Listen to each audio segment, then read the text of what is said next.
नमस्कार, मैं रेणुका काले। मेरी हिंदी कक्षा हिंदी पथ में आपका स्वागत है। काव्य रस के अंतर्गत आज हम पढ़ने जा रहे हैं वसंत भाग 2 कक्षा 7 की किताब में संकलित है ये कविता शाम एक किसान। शाम एक किसान कविता को लिखा है सर्वेश्वर दयाल सक्सेना जी ने। तो पहले इसका कर लेते हैं वाचन और उसके बाद मैं आपको इसकी व्याख्या यानी इसका अर्थ समझाऊंगी। आकाश का साफा बांधकर सूरज की चिलम खींचता बैठा है पहाड़, घुटनों पर पड़ी है नदी चादर सी, पास ही दहक रही है पलाश के जंगल की अंगीठी।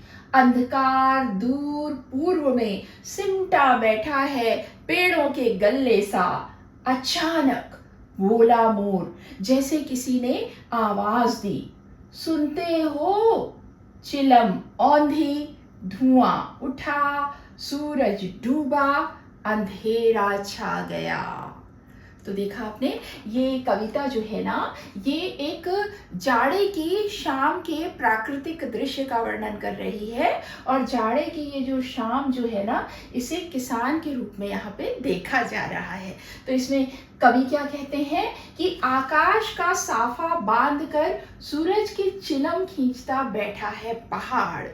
ये जो पहाड़ है ना, ऐसा लग रहा है कि उसने क्या किया हुआ है, कोई किसान है।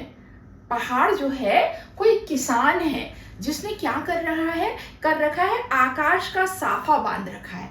बहुत विशालकाय होता है ना पहाड़, तो उस पहाड़ को किसान के रूप में देखा जा रहा है यहाँ पर। और वो उस किसान ने सर में जो साफा बांधा है वो आकाश का साफा है ना। किसान रूपी पहाड़ ने आकाश रूपी साफे को सर पे बांध रखा है। घुटनों पर पड़ी है नदी चादर सी।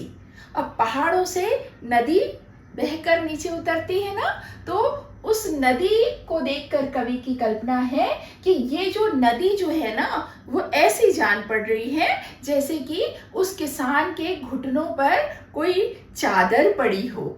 तो नदी को किस रूप में देखा जा रहा है? चादर के रूप में।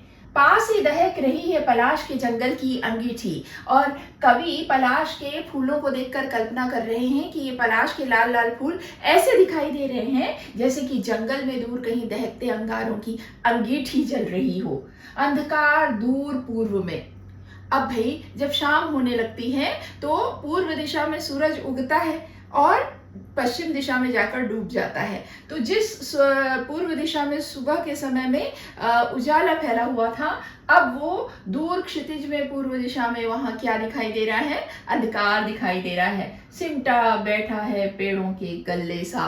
और अब वो जो पहाड़ है ना, वो डूबता हुआ सूरज, उस पहाड़ में से डूबता हुआ सूरज भी हमको ऐसा दिखाई दे रहा है कि वो अपनी चिलम खींच रहा है। अब बुझने की तैयारी है ना, सूरज डूब जाने को है। सिमटा बैठा है पेड़ों के गल्ले सा। और ये जो बहुत सारी भेड़ों के जो झुंड रहते हैं ना, उनके रूप में देख रहे हैं कि अंधकार जो है वो एक झुंड सा बैठा हुआ है। पेड़ों की ओट में वो अंधकार छुपने के लिए तैयार है।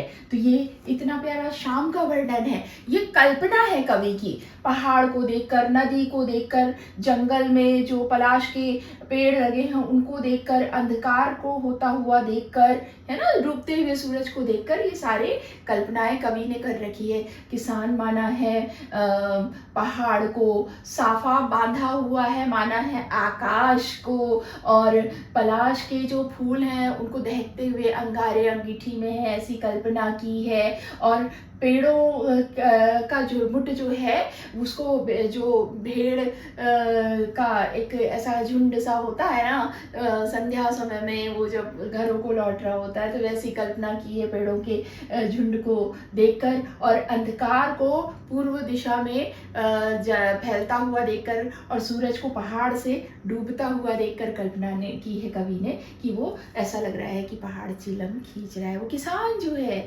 ना, पहाड़ को किसान के रूप में देख रहे हैं, वो चिलम खींच रहा है। यानी अब वो अंगारा जो है धीरे धीरे धीरे धीरे अब डूबने की ओर है। सूरज रूपी अंगारा, भाई क्या बात है। अचानक बोला मोर। तभी अचानक क्या हुआ? मोर बोल पड़ा, जैसे किसी ने आवाज दी, है ना। ये मोर की बोली जो है ऐसे लगी जैसे किसी ने आवाज दी हो, और उसके सुनते ही क्या हुआ, आवाज दी, सुनते हो चिलम औंधी, धुआं उठा, सूरज डूबा, अंधेरा छा गया। और ये जो कल्पना चल रही थी शाम की, किसान के रूप में शाम को देखा जा रहा था, शाम के दृश्य को पूरा किसान के साथ जोड़कर देखा जा रहा था, वो दृश्य अब गायब हो गया। वो कल्पना अब साकार रूप में आ गई है। कल्पना एक तरफ, हकीकत एक तरफ, और सत्य सामने है। इस समय जो मौजूदा सत्य ये है कि अब अंधकार के फैलने का सिलसिला शुरू है, शाम ढल रही है, और अब क्या हो रहा है, चिलम औंधी, जो चिलम है वो उल्टी पड़ी हुई है, धुआं उठ रहा है, सूरज अब डूब रहा है, और अंधेरा छा गया है। ये हकीकत है ना। तो ये कल्पना एक शाम को के दृश्य को, जो पहाड़ है उसको किसान मानकर की गई है। तो ये बहुत ही प्यारी सी कविता, इसमें रूपक का बहुत प्यारा उपयोग किया गया है। तो आज के लिए इस कविता के साथ काव्य रस का सफर थोड़ा विराम लेता है। अगली कक्षा में एक नई कविता के साथ आपसे होगी फिर मुलाकात। तब तक के लिए स्वस्थ रहिए, मस्त रहिए, और हिंदी पद से दीजिए अपनी काले मैम को अनुमति। नमस्कार।